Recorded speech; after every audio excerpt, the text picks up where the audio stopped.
शुरुआत आज से 5000 वर्ष पूर्व हुई थी। इसके पुरातन होने का पता आप इसी चीज से लगा सकते हो कि इसका जिक्र ऋग्वेद में भी मिलता है, वहीं भगवत गीता में भी इसका जिक्र मिलता है। भगवत गीता के 4थे अध्याय के पहले श्लोक में लिखा है, श्री भगवानु वाचम इम विवस्वते योगम। इसमें भगवान कृष्ण अर्जुन से कहते हैं, मैंने इस योग का उपदेश संसार के आरंभ में सूर्य देव को दिया था और आज मैं पुनः ये ज्ञान तुम्हारे जरिए पूरे संसार को दे रहा हूँ। योग एक आध्यात्मिक प्रक्रिया है जिसमें शरीर, मन और आत्मा को एक साथ लाने का काम किया जाता है। योग शब्द तथा इसकी प्रक्रिया और धारणा हिंदू धर्म, जैन धर्म और बौद्ध धर्म में ध्यान प्रक्रिया से संबंधित है। योग शब्द भारत में बौद्ध पंथ के साथ चीन, जापान, तिब्बत, मलेशिया व संपूर्ण दक्षिण एशिया में फैलाया गया और आज के समय में सारे सभ्य जगत के लोग इससे परिचित है। हिंदू धर्म, जैन धर्म और बौद्ध धर्म में योग के अनेक संप्रदाय है। योग के विभिन्न लक्ष्य है तथा योग के अलग अलग व्यवहार है। परंपरागत योग तथा इसका आधुनिक रूप विश्व भर में प्रसिद्ध है।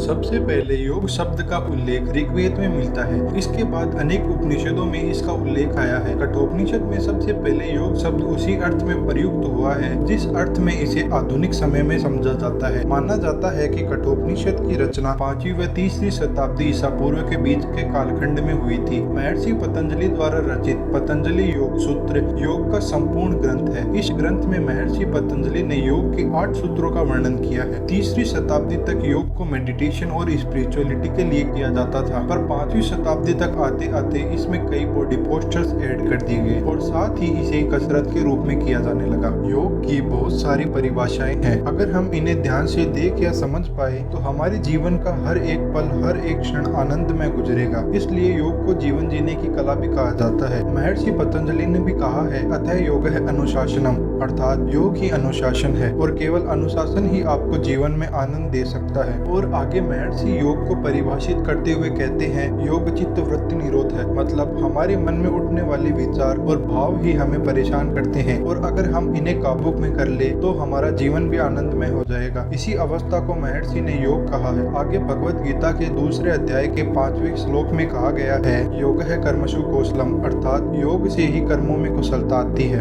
वैसे तो योग हमेशा से ही हमारी प्राचीन धरोहर रही है। समय के साथ साथ योग विश्व प्रख्यात तो हुआ ही है, साथ ही इसके महत्व को जानने के बाद आज योग लोगों की दिनचर्या का अभिन्न अंग भी बन गया है। लेकिन योग के प्रचार प्रसार में विश्व प्रसिद्ध योग गुरुओं का भी योगदान रहा है, जिनमें से महर्षि पतंजलि, भारत भूषण, महर्षि महेश योगी, तिरुमलाई कृष्णमाचार्य, स्वामी शिवानंद जी और योग गुरु रामदेव का नाम अधिक प्रसिद्ध है। वर्तमान समय में अपनी व्यस्त जीवन शैली के कारण लोग संतोष पाने के लिए योग करते हैं। योग से न केवल व्यक्ति का तनाव दूर होता है बल्कि मन और मस्तिष्क को भी शांति मिलती है। योग बहुत लाभकारी है। योग न केवल हमारे दिमाग, मस्तिष्क को ही ताकत पहुंचाता है बल्कि हमारी आत्मा को भी शुद्ध करता है। आज बहुत से लोग बहुत सी बीमारियों से परेशान हैं, उनके लिए योग बहुत ही फायदेमंद है। योग के फायदों से आज योग विदेशों में भी प्रसिद्ध है। योग का लक्ष्य स्वास्थ्य में सुधार से लेकर मोक्ष प्राप्त करने तक का है। जैन धर्म के अंतर में योग का लक्ष्य मोक्ष का रूप लेता है, जो सभी सांसारिक कष्ट एवं जन्म और मृत्यु के चक्र से मुक्ति प्राप्त करना है। उस क्षण में परम ब्रह्मण के साथ समरूपता का एक एहसास है। महाभारत में योग का लक्ष्य ब्रह्मा की दुनिया में प्रवेश के रूप में वर्णित किया गया है, अथवा आत्मन को अनुभव करते हुए जो सभी वस्तुओं में व्याप्त है। मिर्जा एलियाडी योग के बारे में कहते हैं कि यह सिर्फ एक शारीरिक व्यायाम ही नहीं है, एक आध्यात्मिक तकनीक भी है। सर्वपल्ली राधाकृष्ण लिखते हैं कि समाधि में वितर्क, विचार, आनंद और असीमिता जैसे तत्व शामिल है। अब तो ये बात साबित भी हो चुकी है कि योग जितना एक योगी के काम आता है उतना ही एक आम इंसान के काम आता है। योग को करना और ना करना ये आपके हाथ में है। मैं तो केवल आपको इसके बारे में बता सकता हूँ। तो मैं आशा करता हूँ मेरे द्वारा दी गई ये जानकारी आपको समझ आ गई होगी और आप मेरी इन बातों से सहमत होंगे। तो ऐसी ही और वीडियो देखने के लिए चैनल को सब्सक्राइब जरूर कीजिएगा।